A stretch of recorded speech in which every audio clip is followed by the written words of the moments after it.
मौत का सपना दोस्तों, ये एक और चित्र है दोस्तों।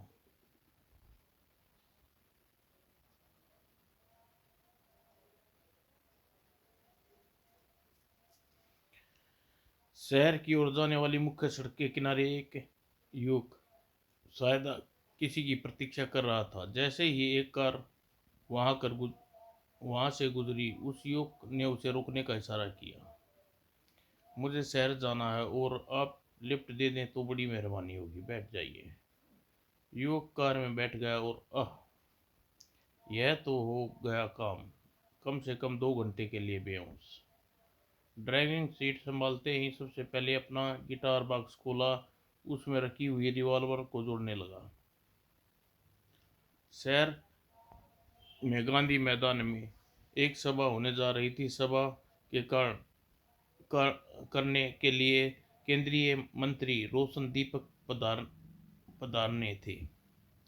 पंडाल से कुछ दूर सड़क के किनारे सफेद कार इंस्पेक्टर विकास अपने ड्राइवर के साथ मौजूद था। मंत्री जी कार पंडाल में आकर रुकी। इंस्पेक्टर विकास ने अपनी दूरबीन उठाई और कुछ क्षण बाद इंस्पेक्टर की दूरबीन ने दूरी पर खड़ी एक काली कार को फोकस किया। ओ, यह तो तेजपाल है, और ये कुख्यात आतंकवादी संगठन का भगोड़ा लीडर। जैसे ही मंत्री जी की कार बाहर निकले, इंस्पेक्टर विकास ने तेजी से कार की खिड़की से राइफल की नाल बाहर निकलते देखा। ओह,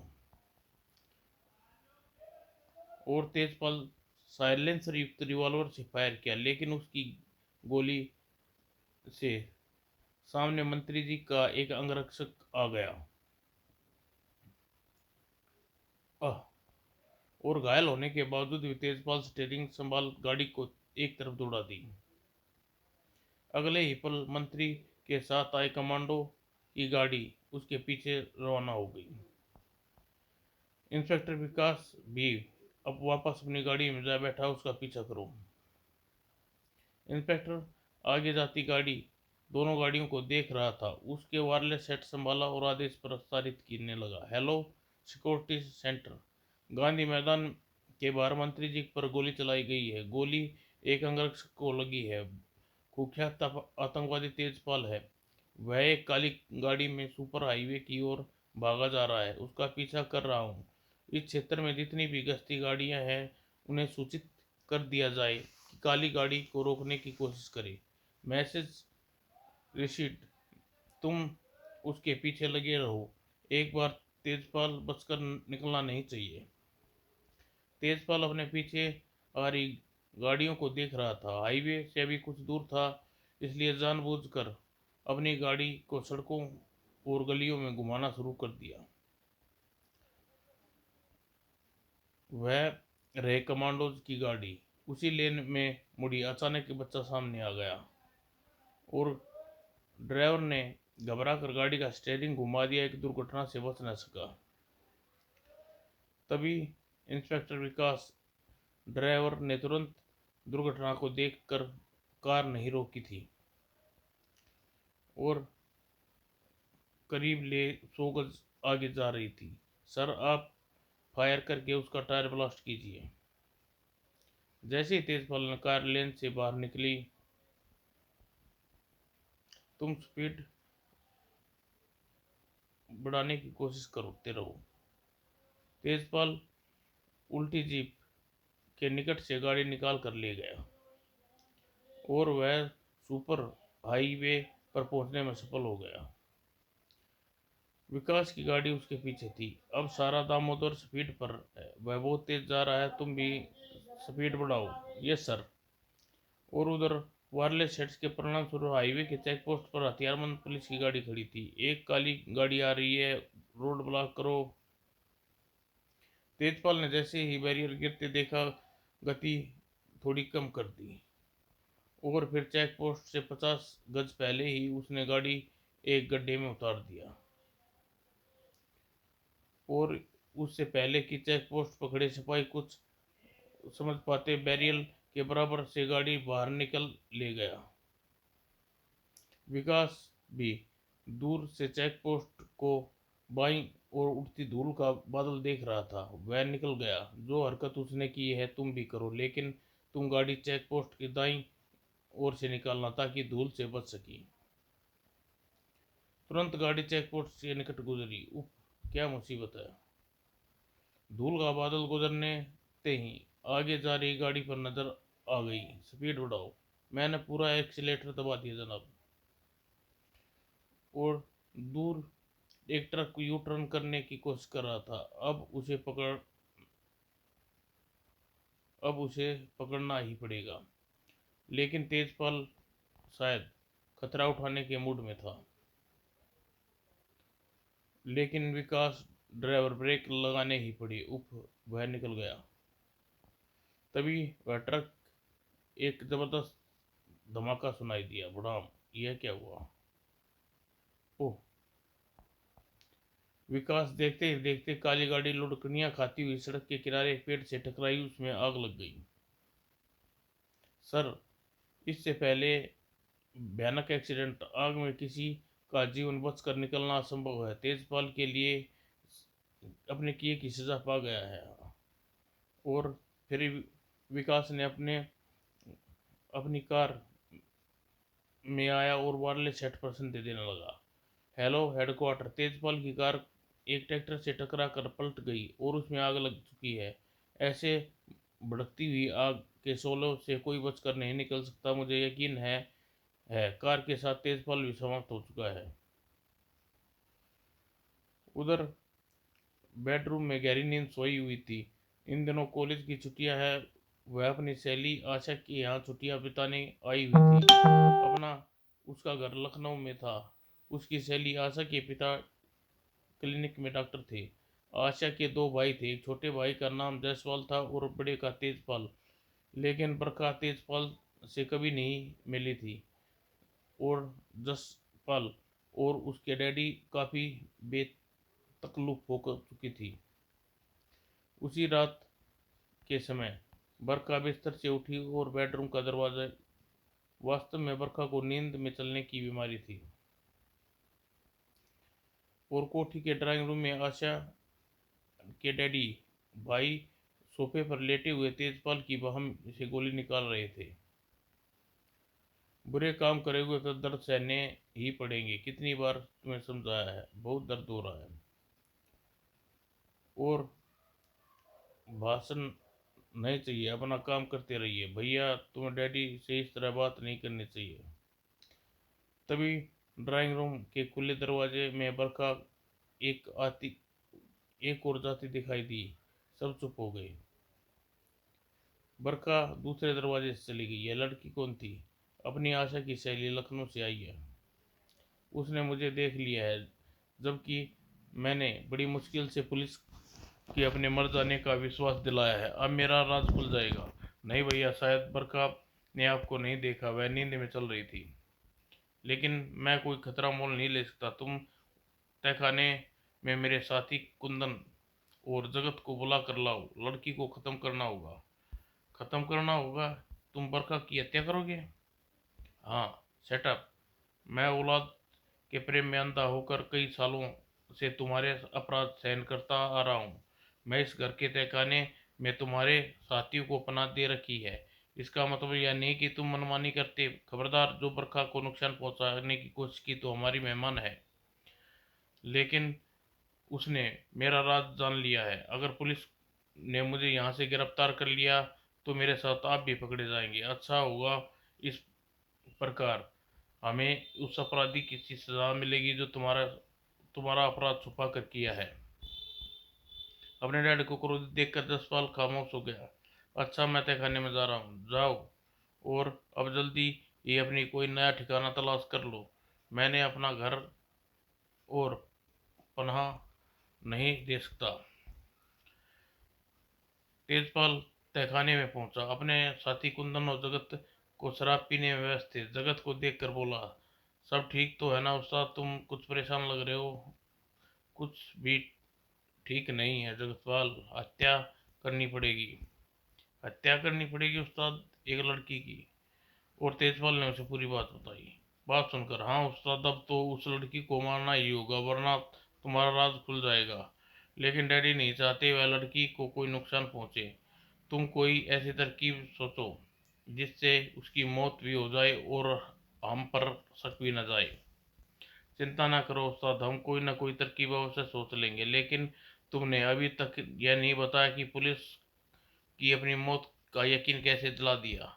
बस अचानक एक तरकीब सूझी। ट्रक के दूसरी तरफ आते ही सामने ट्रैक्टर आता देखा।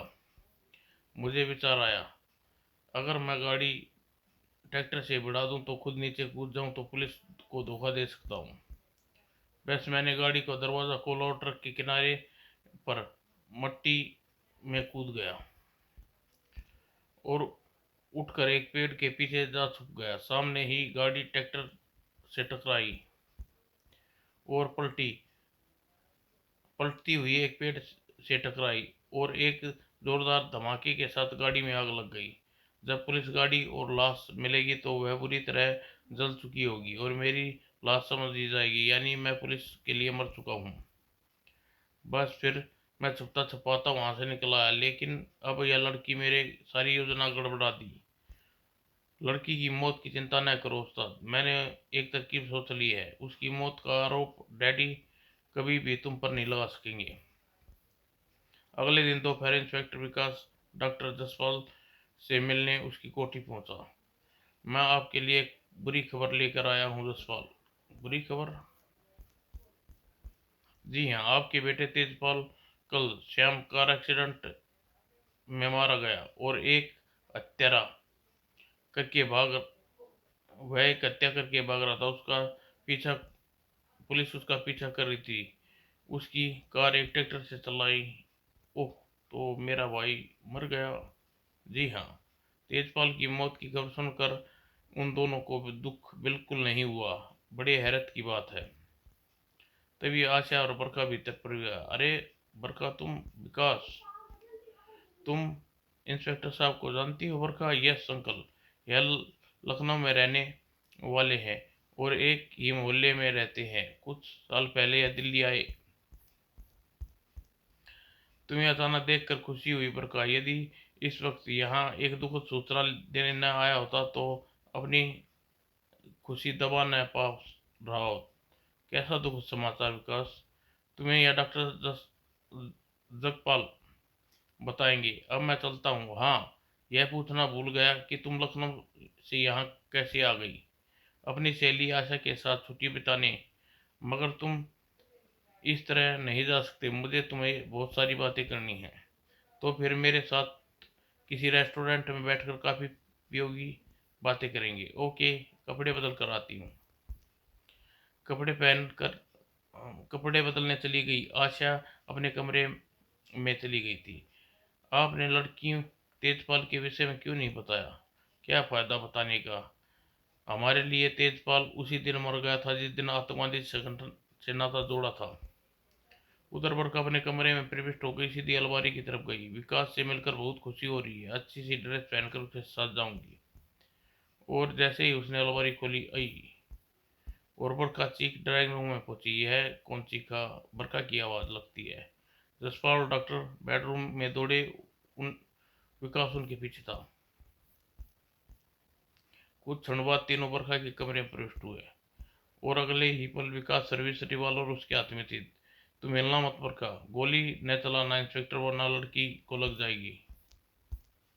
लेकिन विकास ने अपने निशाने पर पूरा भरोसा था। सांप मरते ही बरखा दौड़कर विकास के निकट आ खड़ी हुई। ओह विकास, तुमने मुझे बचा लिया। मुझे हैरत है कोठी में सांप कहाँ से आ गया? सांप का क्या है इंस्पेक्टर साहब, आ गया हुआ कहीं से रेंगता हुआ। लेकिन भैया, यह कपड़े की अलमारी से निकला, भला यह अलमारी में कैसे घुसा? विकास ने गहरी नजरों से डॉक्टर और जसपाल के चेहरे को देख रहा था। यहाँ उसे कोई खतरनाक खेल खेला जा रहा है। शायद बरखा ही इसका महत्वपूर्ण बात का पता चल जाए।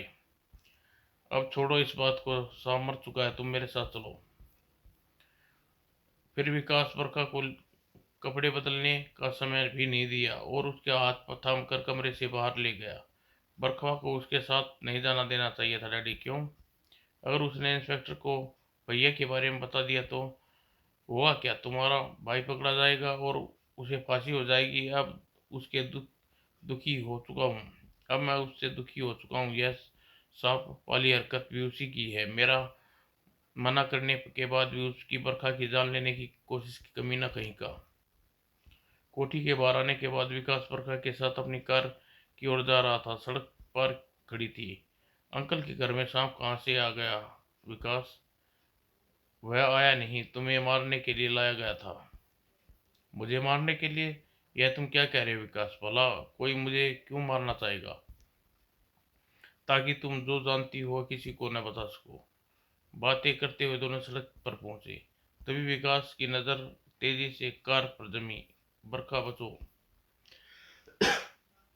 बरखा के साथ लिए हुए वह दोनों नीचे लुढ़कते चले गए। कार रास्ते से हट गई। दोनों कपड़े झाड़ते हुए। बरखा बहुत भयभीत थी। यह कब क्या हो रहा है विकास? कातिलाना हमला। किसी ने तुम्हारी जान लेने की कोशिश की। बरखा को लाकर उसने अपनी कार में बिठाया। अब हम किसी रेस्टोरेंट में बैठकर बात करेंगे। बहुत डर लग रहा है। कुछ देर बाद। तुम कॉफी का ऑर्डर दो, मैं जरा फोन करके आता हूँ। अच्छा। और काउंटर पर जाकर उसने पुलिस स्टेशन फोन मिलाया। हेलो, इंस्पेक्टर विकास बोल रहा हूँ। Yes sir. फिर विकास दबे स्वर में फोन पर निर्देश देने लगा। फोन करने के बाद वापस टेबल पर पहुंचा। अब तुम बताओ कि डॉक्टर की कोठी में रहते हुए तुम किसी के राज से परिचित किस राज से परिचित हो गई हो? मैं कुछ समझे नहीं विकास, तुम किस राज की बात कर रहे हो? मैं यह जानना चाहता हूँ, कहीं तुम कोठी में कोई ऐसी चीज गतिविधि होते तो नहीं देखी जो तुम्हें असाधारण लगी हो? नहीं तो तुम डॉक्टर के बड़े बेटे तेजपाल को जानती हो? सिर्फ नाम सुना है। आशा कह रही थी उसका कि तेजपाल उसके साथ नहीं रहता। बहुत देर तक विकास ने सवाल पूछता रहा, लेकिन बरखा ने कोई काम की बात न बताई। बरखा पर हुए हमले को देखकर मेरा शक यकीन में बदला जा रहा है। तेजपाल जिंदा है। कार में जली हुई लाश मिली थी। उसके किसी साथी की हो सकती है। अगर तेजपाल जीवित है तो बरखा ने जाने अनजाने उसका राज जान लिया होगा, जिससे मालूम यह मासूम लड़की समझ नहीं पा रही। क्या सोच रहे हो विकास? तुम्हारे बारे में सोच रहा हूँ। तुम मेरी बात मानो, आज वापस लखनऊ चली जाओ। शाम 4 बजे मैं एरोप्लेन जाता है। मैं तुम्हारी सीट बुक करा देता हूँ। तुम तुरंत अपना जाकर घर से सामान पैक कर लो। विकास समझाने पर बरखा लखनऊ जाने के लिए तैयार हो गई। और जैसे ही वह रेस्टोरेंट से जाने के लिए दरवाजे की ओर बढ़े, ओह, तभी छनाक। क्या? यह क्या? जो होना चाहिए था। अगर मैं उस व्यक्ति से न टकरा कर रुका होता तो इस वक्त दोनों ठीक फानुस के नीचे होते। फिर वहां रुके बिना दोनों बरखा को खींचता हुआ बाहर ले आया। तुम जाकर रवानगी की तैयारी करो। मैं तुम्हारी टिकट के लिए एयरपोर्ट जा रहा हूँ, मगर मुझे अकेले जाते डर लग रहा है। तुम अकेली नहीं हो बरखा, मेरी आंखें तुम्हारी निगरानी करेंगी। अब जैसा कहता हूँ वैसा करती जाओ। अपनी कार में जा रहा हूँ, तुम टैक्सी लो और रवाना हो जाओ। अच्छा। विकास उसे वहीं छोड़कर अपनी कार से बैठकर राजा रवाना हो गया। परंतु एक टैक्सी बरखा के निकट आकर गुजरी और बरखा ने उसे रोका। जैसे ही वह टैक्सी में बैठकर रवाना हुई, कुछ दूरी सड़क पर किनारे खड़ी दूसरी टैक्सी स्टार्ट होकर उसके पीछे चल दी। कुछ दूर आने पर बरखा ने एहसास हुआ टैक्सी गलत रास्ते पर जा रही है। ड्राइवर, किधर जा रहे हो तुम? जहन्नुम में। टैक्सी रोको। यह टैक्सी नहीं रुकेगी मैडम। तभी पीछे वाली कार उससे आगे निकलकर रास्ता रोक कर खड़ी हो गई। ओह! टैक्सी रुकते ही दरवाजा खोलकर बाहर कूद गई। रास्ता रोकने वाला टैक्सी में एक युवक बाहर निकला। यह तो पुलिस वाला लगता है। कुंदन ने तुरंत टैक्सी बैक गियर में डाली और दौड़ा दी। भाग गया साला। आप कौन है? मैं दोस्त हूँ मैडम। इंस्पेक्टर विकास के आदेश पर आपकी निगरानी कर रहा था और मेरे साथ आइए। आप न आए थे तो वह मुझे कहाँ लेकर जाता। युग ने टैक्सी में बिठाकर कोठी में छोड़ गया और अपने कमरे में पहुंचकर बरखा ने सामान पैक करने शुरू कर दिया। 1 घंटे में 4 मेरी जान से लेने की कोशिश हो गई, अब यहाँ नहीं रुकूंगी। तभी, तुम कहाँ जा रही हो? लखनऊ। प्लीज प्लीज आशा, मुझे रोकने की कोशिश मत करना। विकास ने मेरी सीट हवाई जहाज में बुक करा दी है और कुछ ही देर में मुझे लेने आ रहा है। लेकिन आशा चुप हो गई। आधे घंटे में विकास का फोन आया और जिसे जसवाल ने रिसीव किया। मिस जसवाल, बरखा से कह दीजिए मैं आधे घंटे बाद उसे लेने आ रहा हूँ। आप कष्ट न कीजिए इंस्पेक्टर साहब, बरखा को मैं एयरपोर्ट पहुँचा दूंगा, आप हमें वहीं मिल जाइए। ओके जसवाल, 4:30 बजे बरखा की फ्लाइट है, प्लीज ठीक समय पर एयरपोर्ट पहुँचा दीजिए, आप चिंता न कीजिए। और 3 बजे बरखा जसपाल के साथ गाड़ी में एयरपोर्ट के लिए रवाना हो गई। कुछ दूर जाने बाद, हा हा हा, जसपाल भैया यह क्या? यह पिस्तौल है मेरी बहन, लो इसे अपनी रक्षा के लिए रख लो। तुम्हें यह मुझे डरा रही हो? कम से कम तुम कम से कम तुम्हें मुझसे तो नहीं डरना चाहिए। मेरा भाई तेजपाल जरूर तुम्हारा दुश्मन बना हुआ है। उसे शक है तुमने उसे जीवित देख लिया है, जबकि वह मृत होने का नाटक रच रहा है और अब वह तुम्हें मारना चाहता है। इसलिए तुम्हें अपने साथ मुझे तुम्हारे साथ भेजा है। वो मुझे आदेश है कि रास्ते में एक जगह गाड़ी रोक दूं जहां तेजपाल के आदमी प्रतीक्षा कर रहे होंगे ताकि तुम्हारी हत्या कर सके। लेकिन मैंने तुम्हें बचाने का फैसला किया है तुम मेरी बहन क्योंकि मैं तुम्हें बहन समझता हूँ। जब मैं यहाँ गाड़ी रोकूंगा तो वहाँ गाड़ी से उतरकर भाग जाना। मैं तुम्हारे पीछे आऊँगा, तुम पलट कर फायर करना ताकि हमें देखने वाले यही समझे कि मैंने तुम्हें तुम्हें नहीं छोड़ा बल्कि तुम स्वयं भागी हो। और कुछ देर बाद निर्माणाधीन इमारत के जसपाल ने कार रोक दी और बरखा तुरंत ही कार से उतरकर इमारत की ओर भागी। कुछ दूरी पर कार के निकट तेजपाल के दोनों साथी कुंदन और जगत खड़े थे, बरखा को नीचे उतरते देख रहे थे। उन्होंने दिखावे के लिए जसपाल ने बरखा के पीछे पिस्तौल लेकर उतरा। बरखा, बाहर ठहर जाओ। और निर्माणाधीन इमारत की ओर भागती चली गई। उसके पास रिवॉल्वर कहाँ से आ गया जसपाल पता नहीं। वह इमारत की ओर गई है, उसे पकड़ो। बरखा इमारत के भीतर पहुंची। यहाँ कोई छिपने की जगह भी नहीं है, अब क्या करूं? तभी उसकी नज़र ऊपर जाने वाली सीढ़ियों पड़ी। ऊपर चलती हूँ और वह खुली छत की ईंटों के ढेर लगा हुआ था जहाँ वह छुप जाती हूँ। कुछ क्षण बाद मैंने उसे ऊपर जाते देखा है, ऊपर ही कहीं छुप कर बैठी होगी। फिर उन्होंने ऊपर पहुंचकर ईंटों की ढेरियों में ढूंढना शुरू किया। जल्दी गोली मार दो, वह रही। जसपाल ने बरखा को बचाने के लिए गोली चलानी चाहिए। तभी धाएं, ओह! जगत ने पलटकर फायर किया। उप! और जैसे ही जसपाल ने फायर करने की निशाना लिया, ठहरिए मैडम, आप हट जाइए मैडम, वह दुश्मन है। नहीं जसपाल भैया, दुश्मन नहीं है, इन्होंने मुझे बचाया है। ओह मिस्टर जसपाल, इस वक्त आपसे बात करके मेरे पास समय नहीं है क्योंकि बरखा जी तुरंत एयरपोर्ट पहुंचाना है। मैं इन्हें ले जा रहा हूँ, प्लीज़ आप कहीं से फ़ोन करके पुलिस को यहाँ बुला लीजिए। ओके। इमारत के बाहर टैक्सी खड़ी थी जिसमें युवक आया था। बैठिए, थैंक यू।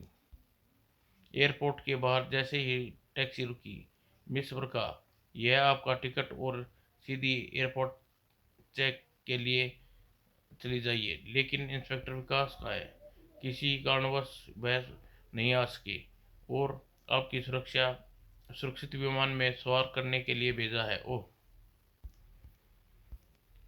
और वह जाने लगी। मिस्टर बरखा, जरा होशियार रहिएगा, दुश्मन बहुत चालाक है, विमान में आप पर हमला हो सकता है, मैं सावधान रहूंगी। और विमान में अपनी सीट पर बैठने के बाद आसपास के यात्रियों की ओर देखा। ओह, दाढ़ी वाला मुझे घूर रहा है। और फिर एक एयर होस्टेस विमान में प्रवेश कर रहे एक पादरी का स्वागत कर रहा था। Welcome father, god bless childs. पादरी पिछली पंक्ति की सीट पर जाकर बैठ गया। यह दाढ़ी वाला लगातार मेरी ओर देख रहा है, यह दुश्मन हो सकता है। विमान ने उड़ान भरी। कुछ देर बाद जेब में हाथ डाल रहा है, क्या पिस्तौल निकालेगा? तभी एयरपोर्ट ने निकट से गुनी, सुनिए, यस प्लीज। देखिए, मैं बड़ी मुसीबत में फंसी हूँ। विमान में सवार होने से पहले 4 बार मुझ पर कातिलाना हमला हो चुका है। मुझे ऐसा लगता है जैसे विमान में मेरा दुश्मन मौजूद है। मुझे यहाँ बैठकर बहुत डर लग रहा है। वैसे तो आपको कोई खतरा नहीं हो सकता, आप फिर भी आप चाहें तो अपने स्टीवन क्लब कैबिन में बैठा सकती हूँ। एयर होस्टेस ने उसे स्टीवर्ड कैबिन में ले आई। आप यहाँ बैठ सकती हैं।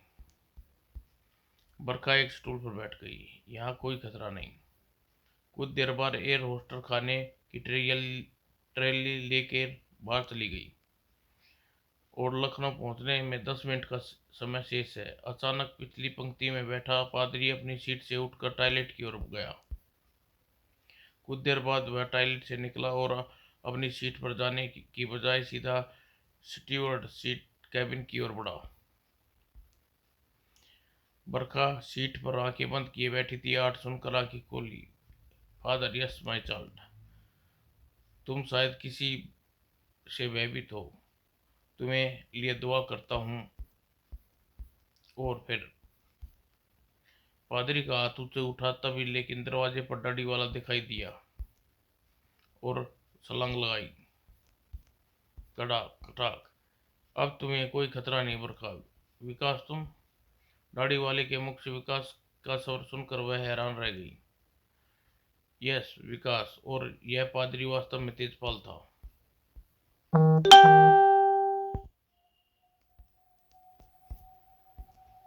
यह देखो, जरा पहचानो। क्या तुमने इसे देखा है? हाँ विकास, मुझे लगा मैंने इसे कहीं देखा है, शायद अंकल की कोठी में या सपने में। हाँ, याद आया, अंकल जसपाल से मिलकर इसका ऑपरेशन कर रहे थे। ओह, अब समझी, मुझे नींद में चलने की बीमारी है, शायद उसी हालत में मैंने इसे देखा होगा। यह भी खूब रही, तुमने इसे नींद की हालत में देखा और यह भूल गई, लेकिन यह समझा कि समझता रहा इसका भेद खोल दोगी, इसलिए तुम्हारी जान का दुश्मन बना। अब इसे इसकी मदद करने वाले लोग को कानून की सजा देगा। मगर तुमने यह वेश क्यों बदला था विकास? मैं जानता था जब इसके आदमी तुम्हें दिल्ली में समाप्त करने में असफल हो जाएंगे तो यह तुम्हें लखनऊ या रास्ते में ख़त्म करने की कोशिश करेगा, इसलिए मैंने भेष बदल कर तुम्हारे साथ चलने का फैसला किया। ओ विकास, अगर तुम न होते तो शैतान मुझे मार डालता। समाप्त।